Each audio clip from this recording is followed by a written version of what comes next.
턱 끝에 있는 근육이 본인의 원래 자리 혹은 위치가 아닌 다른 곳에 있거나 모양적으로 추형이 되었을 때 누구나 보았을 때 정상적인 모양에 가까워져야겠다라는 생각이 드는 환자분들이 아마 그 수술이 필요한 대상들이 아니실까 저는 그렇게 생각합니다. 유전적인 원인 때문에 턱끝 거상이 필요한 경우는 제 경우에 한해서는 거의 없다라고 보면 되고, 대부분 외력 때문에 뼈에 부착된 근육의 위치가 바뀌면서 이제 생기는 경우가 많기 때문에 대부분은 인위적인 경우가 훨씬 더 많다라고 저는 말씀드릴 수 있겠습니다. 이 턱끝 신경을 기준으로 해서 중간에 움직이는 근육들이 있어요. 그런데 앞턱 뼈의 모양 혹은 위치에 변화가 생겼을 때 함께 근육이 같이 잘 따라가면 상관이 없는데, 뼈가 위치가 변했는데 근육은 이 자리에 그대로 있는 거죠. 그렇게 되다 보면 점점 밑으로 내려가겠죠. 옆쪽으로 붙어 있는 보통 입술을 내려주는 근육이 있는데요.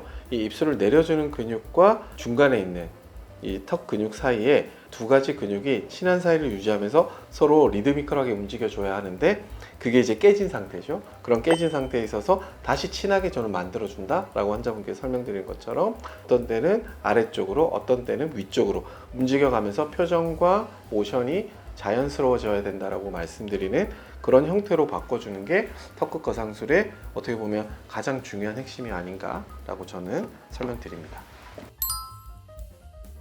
이분 케이스는 이제 가장 많은 케이스 중에 하나인데, 턱끝 보형물을 넣고 지내시던 와중에 이제 근육의 위치가 이제 문제가 좀 생긴 거죠. 이분 같은 경우에는 이제 보형물 때문에 가끔씩 피도 좀 차기도 하고 근육도 너무 이상하게 움직이기도 하고 턱 자체가 너무 이제 커지셨으니까 우리가 익히 알고 있는 그런 턱 모양이 아니시기 때문에 좀 급하게 수술한 케이스인데, 이분 같은 경우는 이제 턱 끝이 아주 붉죠. 아주 붉기도 하고 모양적으로도 이제 한쪽으로 이제 좀 쏠려 있죠.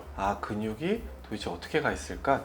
지금 보시면 이제 보형물을 제거를 하게 되면 아래쪽으로 이제 뼈가 보이게 되죠. 그리고 뼈막들이 좀 보존이 잘 돼 있어야 하는데, 아무래도 이제 넣은 지 좀 오래되시기도 하셨고 유지하려고 할 때 이제 뼈막 쪽에 고정도 하고 하니까 제거할 때 아무리 뼈막을 잘 보존한다고 하더라도 이전에 있었던 손상들이 있기 때문에 이 뼈들이 그대로 보이게 되거든요. 그래서 우선은 이 뼈들을 다시 깨끗하게 잘 다듬어 주고, 이 아래쪽에 턱 끝과 턱 라인이 어느 정도 모양이 각도가 어느 정도 완성이 좀 돼 있어야 거기에 맞춰서 이제 턱 끝을 다시 조금 위치를 재조정할 수 있기 때문에, 근데 이제 이 환자의 경우에 있어서는 턱 라인 쪽이 좀 너무 이렇게 좀 내려와 있어서 이 부분을 함께 좀 조정을 해주고 턱 끝을 이제 수술을 끝까지 진행을 했는데, 턱 라인과 함께 이제 재조합을 해서 모양을 잘 만들었는데, 문제는 뭐냐면 외측 절개를 통해서 좀 더 근육의 길이나 위치를 좀 더 조정을 많이 했었어야 되는데도 불구하고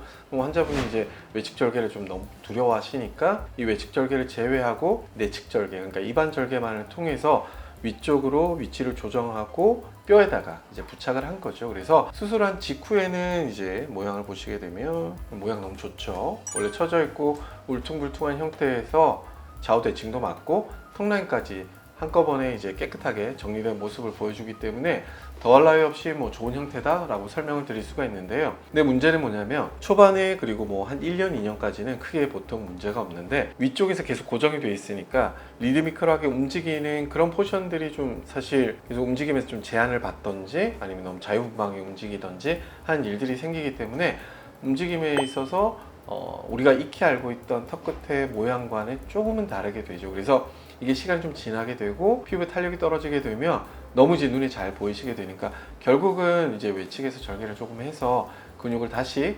재조정하는 일이 거의 대부분이죠. 거의 대부분인데, 우리 환자분들께서 아무래도 외측에 좀 절개하는 거에 대해서 되게 부담을 많이 가지시는데, 저는 이제 환자분께 설명드릴 때 우리가 어릴 때 어떻게든 한 번씩 이렇게 쿵 찧어서 다치는데 딱 그 정도 위치에 생기기 때문에 너무 크게 신경 쓰지 않으셔도 됩니다 라고 설명을 드리고, 결국에는 하는 케이스가 훨씬 많기 때문에 이왕 수술을 할 때 한 번에 하게 되면 훨씬 더 모양적으로 그리고 기능적으로도 좀 더 좋은 형태의 모양을 가질 수 있기 때문에 가능하면 입안 절개와 외측 절개를 한 번에 하고 싶어 하죠. 하지만 항상 제 마음대로 다 할 수는 없기 때문에 그렇지 않은 경우에 있어서는 최대한 오랫동안 유지될 수 있도록 내측 절개만 할 때는 가장 강력하게 고정을 한다든지 아니면 근육을 최대한 주변에 있는 근육들과 함께 고정을 해줘서 모양적으로나 기능적으로나 크게 문제없이 좀 그나마 오랫동안 유지하실 수 있도록 해드리려고 합니다.